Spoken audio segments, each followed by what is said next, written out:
Gambaran kinerja ekspor CPO Pak sepanjang tahun 2023 ini di tengah perlambatan ekonomi mitra dagang Pak. Baik, terima kasih. Jadi untuk tahun 2023 memang untuk ekspor itu artinya secara nilai devisa itu tidak sebagus di tahun 2022. Kenapa demikian? Karena memang secara harga itu beda. Waktu di 2022, waktu terjadi perang antara Rusia dan Ukraina itu langsung harga minyak nabati dunia itu naik. Jadi itu yang menyebabkan harga minyak sawit pun ikut naik. Nah, kemudian di tahun 2023 itu dengan adanya ekonomi global yang kurang bagus, kemudian permintaan juga kurang bagus, akhirnya terjadi penurunan termasuk minyak nabati itu penurunan minyak nabati termasuk minyak sawit. Nah, untuk sampai dengan Oktober tahun 2023 devisa yang dihasilkan dari ekspor minyak sawit itu sebesar 23,54 miliar US dollar. Nah, ini kita melihat tinggal November dan Desember memang tidak akan mengejar seperti tahun 2022 di mana devisa ekspor minyak sawit itu sebesar 39,07 miliar US dollar atau sekitar 600 triliun. Tapi dari volume ekspor juga kemungkinan juga akan sama atau mungkin lebih kecil sedikit dibandingkan tahun 2020. Demikian, Sal. Lantas bagaimana tentang hambatan? Apa hambatan terbesar dari para perusahaan CPO sepanjang tahun 2023 ini dan apa evaluasinya, Pak? Oke, baik. Kalau untuk hambatan yang terbesar memang satu masalah kondisi ekonomi global. Tetapi yang utama adalah ternyata negara-negara yang mampu menanam tanaman minyak nabati di tahun 2023 dengan pengalaman di 2022 di mana juga kita melakukan pelarangan ekspor, itu ada beberapa negara yang memang mereka bagaimana mengurangi ketergantungan untuk impor. Nah, mereka menanam minyak nabati lain itu seperti bunga matahari. Itu terjadi produksinya itu melimpah kan gitu. Jadi yang menyebabkan ekspor kita juga tertekan, ya, untuk volumenya, termasuk harga juga tertekan. Nah itu.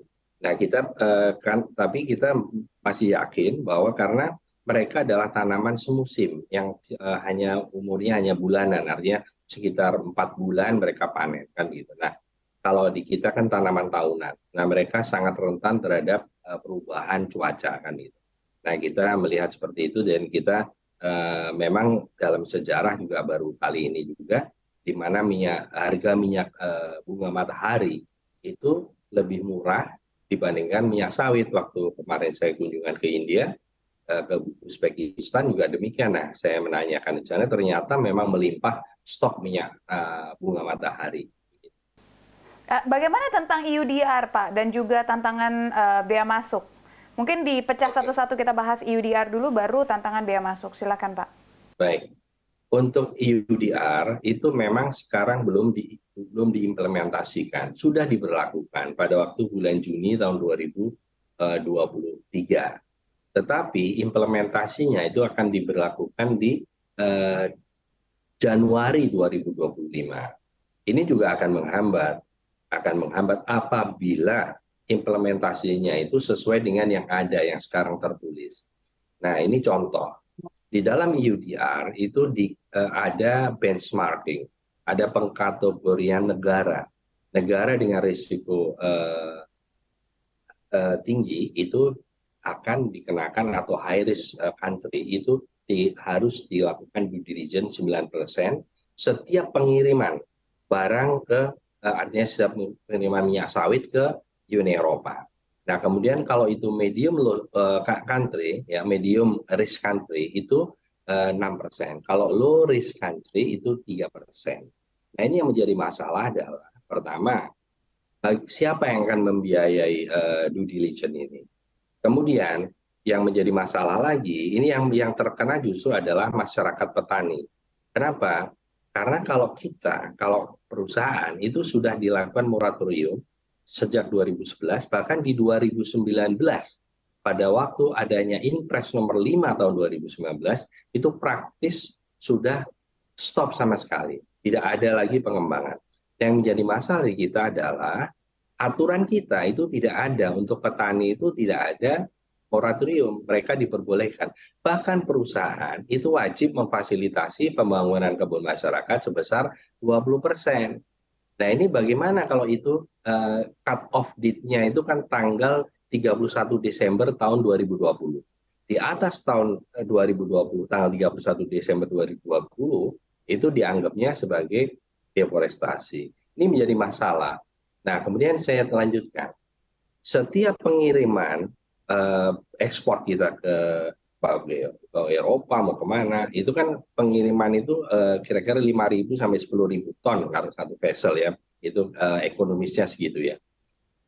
Dalam satu vessel 10.000 ton itu kan bukan dari satu pabrik kelapa sawit, itu kan bisa terdiri dari beberapa pabrik kelapa sawit dan bisa terdiri dari beberapa perusahaan. Nah, perusahaan atau pabrik kelapa sawit tadi itu sudah dipastikan menampung buah-buah atau TBS-TBS masyarakat atau petani. Nah ini bagaimana kalau ada tercemar misalnya dianggap sebagai deforestasi karena mereka tanamnya di atas 2020. Ini akan ditolak kan gitu. Nah itu satu. Yang kemudian yang kedua, mereka juga harus melakukan geolocation si petani ini. Artinya pemetaan peta geolokasi di atas 4 hektar. Di bawah 4 hektar masih menggunakan peta geografi. Nah, ini yang menjadi masalah adalah yang terkena adalah petani. Petani akan keluar dari rantai pasok, akan dikeluarkan dari rantai pasok kalau begini, kan begitu. Jadi yang ini harus kita perjuangkan. Karena apa? Ini akan memicu konflik sosial. Kita tidak mungkin tidak menampung buah-buah masyarakat, buah-buah petani. Perusahaan pasti harus menampung. Mereka kalau tidak ditampung mau dibawa kemana itu buahnya, kan begitu. Jadi ini adalah perjuangan yang cukup berat, ya, artinya di tahun 2024 GAPI bersama pemerintah terus akan melakukan perjuangan ini, artinya negosiasi bagaimana kita tidak akan minta dibatalin atau IUDR, bukan, tapi kita minta supaya implementasinya lebih smooth, tidak seperti yang tertulis seperti itu. Gitu. Nah, keterlibatan GAPKI ini bagaimana Pak untuk tahap selanjutnya? Kabarnya kami menerima Januari ini pemerintah mau ketemu lagi dengan Komisi Uni Eropa untuk memperjelas detail tersebut. Atau memang sebenarnya masih dalam proses Pak sampai dengan saat ini? Betul, jadi memang rencana di Januari ini kita akan bertemu dengan Uni Eropa di Kuala Lumpur. Kita bersama Malaysia kita melakukan joint mission, kemudian akan bertemu dengan Uni Eropa di Kuala Lumpur. Itulah salah satu perjuangan kita. Kita akan nanti menjelaskan kepada Uni Eropa, kemudian kita akan mengajak mereka, Komisi Uni Eropa ini untuk hadir, untuk datang ke Indonesia untuk melihat siapa sih sebenarnya yang terdampak nanti dan seperti apa dampaknya apabila ini diimplementasikan sesuai yang tertulis seperti itu, artinya kalau strict seperti itu.